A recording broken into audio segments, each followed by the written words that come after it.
Hello, welcome to Billings Farm Museum. This is the 1890 restored farm manager's house, and we're going to look at the kitchen and everything that went with it today.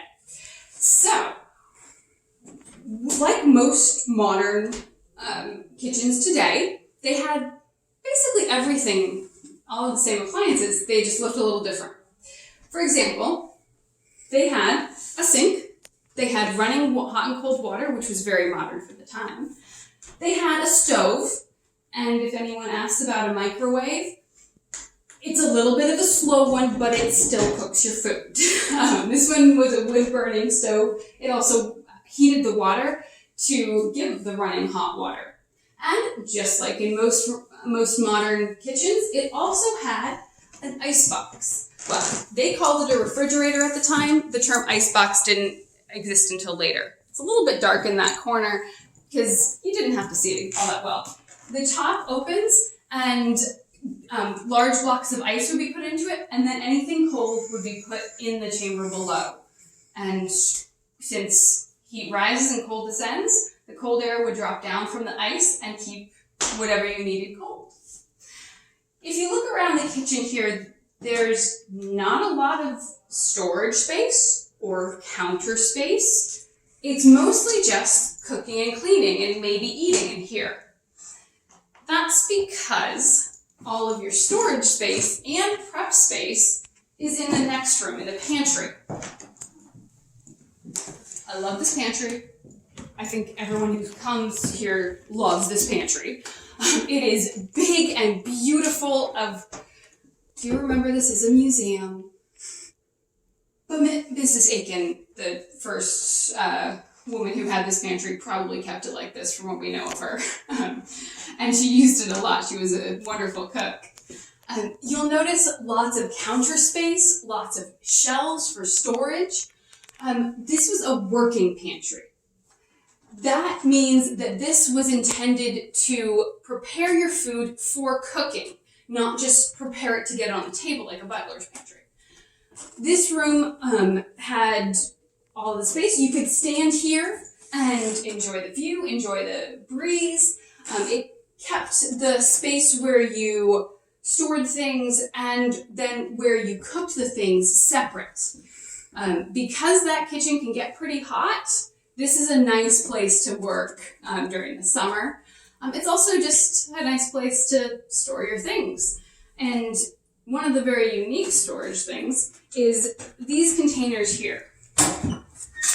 You wouldn't just get a bag of flour, you got an entire barrel. Of course, you would go through one of these per person in your house per year. So if you have 3 people in your house, this lasts about 4 months, give or take. Which is quite a lot if you think about it. But of course, with things like that, you did have to deal with rodents. So we have mousetraps around. There's plenty of preserved food. This is a small sampling of things, examples of what would have been needed for the winter. Although they were able to get professional cans. You could go to the store and buy them. But the attitude in the 1890s, and especially in a Vermont household, was why buy it if you can make it?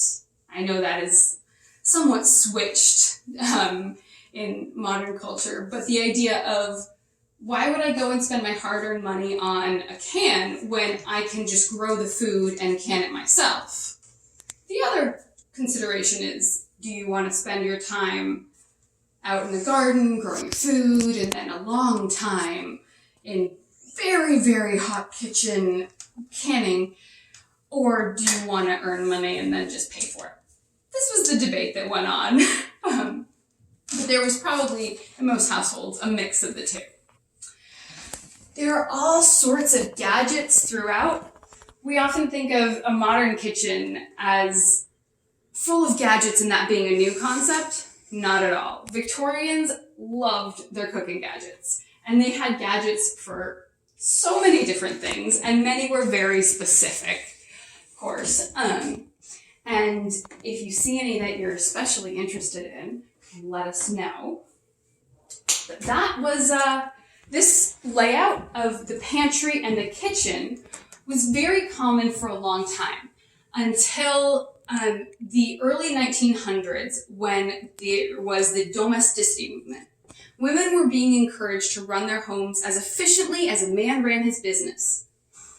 And they figured out that having women walk back and forth constantly throughout the day was not an efficient use of their time. It's shocking, I know. Now, of course, it's a great way to get your steps in, but if you're doing this all the time, I can understand. So the two rooms were combined. Also, with new methods of cooking, new types of stoves, you can now have counters right next to your stove without having all of the radiant heat that comes from a wood or coal burning stove.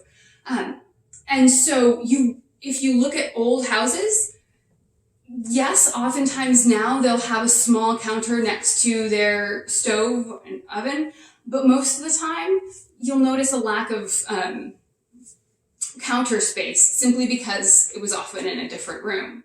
Now, counter space is something that people look for right next to their oven. I know I certainly appreciate any counters next to ovens. But if you have any questions, let us know.